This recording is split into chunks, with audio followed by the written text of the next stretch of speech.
Hello, my name is Brandon Kouri, and I am the creator of the It's a Small World ride simulation based on the attraction at the Disneyland theme park in Anaheim, California. This is just a short video I put together discussing how I built this simulation and how I plan to continue working on it in the future. I decided to create this simulation after having visited the classic ride at Disneyland and being very fascinated by the emotions of wonder that I experienced. When I got home, I decided to build my own interactive ride on the computer so that I could experience it again whenever I wanted. But I knew it would be a very daunting task for one person to build such a complex ride from scratch. But I gave it a go anyway. I began by studying dozens of videos of the ride in order to get a complete and accurate picture of how each room looked from each and every angle and each and every possible position. I started modeling every single object found in the ride from scratch using a 3D graphics application called Carrera 6 by Daz 3D. First, I would study the actual architecture of the ride by looking at maps of the interior flume and satellite images of the shape of the show building. In this way, I could accurately recreate the size and shape of each room and understand how the size of different objects would relate to each other. In my typical process of creating a room, I would start by building the flume. I did this by carefully observing maps and video footage to determine the size and shape and proportions of the flume. Then I would add other objects such as a floor and a ceiling and the walls, and of course the different set pieces that are found in each room, like backdrops and props, and the animated characters that are found along the ride path, and the costumes that they wear, and the lights, and the sound effects, of course, with the music that everyone has come to love so much. All of these objects were created as faithfully as possible, as best as I could to my ability, to the originals through the use of Carrera 6 modeling software. And then after they were modeled and created in the software, they were imported into a 3D computer game engine called Unity. Each of the characters was modeled and assembled piece by piece. For example, here is a doll from Holland who is hopping up and down in an oversized tulip. Each piece, such as this tulip petal, was shaped and modeled after studying the original. Once complete, each piece, such as the tulip petal, can be joined to the other parts that have already been created.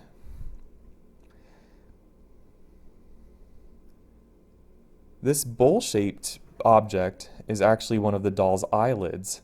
It is being stretched and formatted so that it can be fit accurately into the doll's head. It will be animated later on. Next, the complete character can be imported into the game engine. It is scaled so that it is similar in size to the other characters that have already been made.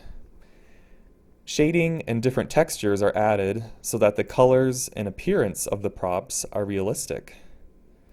Finally, this figure is animated. Each part can be manipulated in such a way that it reflects the motions of the original character. Here, the eyelid that we inserted earlier is being animated to blink up and down. Eyelids like these are found in almost every doll in the simulation. The animation is done with a keyframe system.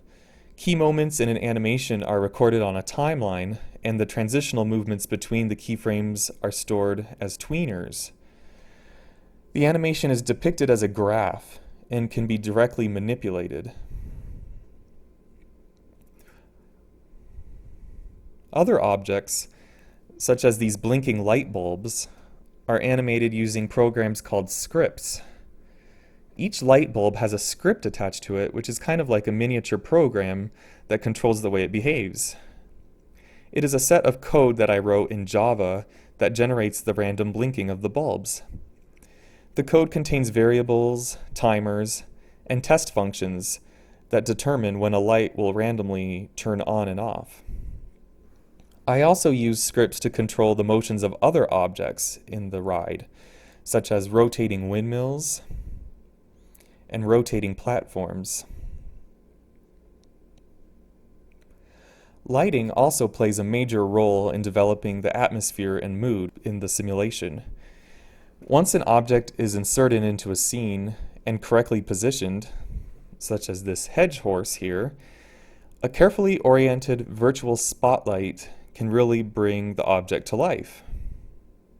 As you can see, moving this spotlight up and down can really affect how this object looks and the way the player will experience it as the player rides past. Here we have an example of a scene that is well lit. By looking at it, you can see that it probably contains a variety of light sources.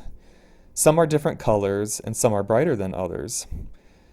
The yellow lines that were just added give you a visual representation of the direction of the light sources. By looking at them, you can see their size and shape and their range. In total, there are more than 50 spotlights positioned in this particular scene. If all of these spotlights are slowly lifted out of the scene and into the ceiling, you can see that the set slowly becomes dark and uninteresting. Lighting adds such a final touch of excitement to any scene. Audio is also an essential element in this simulation. In order to create the continuous drone of the song, "It's a Small World," that everyone is familiar with, I located the original soundtrack for the attraction and split each nationality into its own separate sound file. The files were edited to an accuracy of 1/1000th of a second in length, so that the tracks can overlap and loop without getting out of sync with each other. Each sound file will be playing over and over constantly, all at the same time, and as the player moves through the ride, we'll hear individual sounds as each one is approached. Here, the blue outlined spheres that you see represent audio zones that the ride will enter. Each zone represents a different sound file. The zones are strategically placed so that they not only play the appropriate sound for that location, but also overlap and create a smooth transition into the next zone. The start of the simulation is also delayed for a random time interval in order to create a variety in the sound.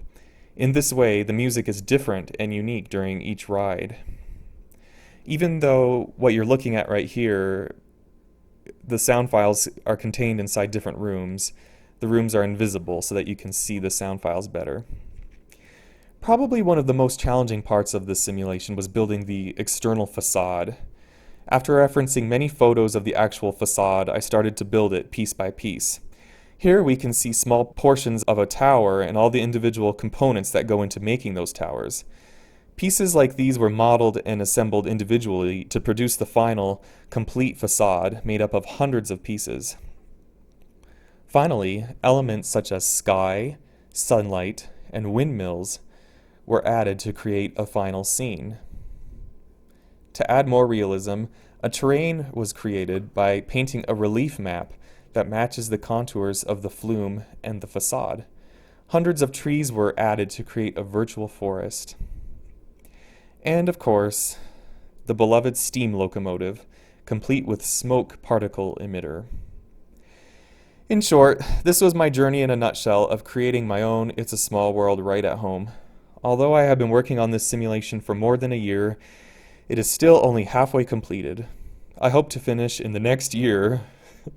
Thank you very much for watching, and I hope you enjoyed your journey on the happiest cruise that ever sailed around the world.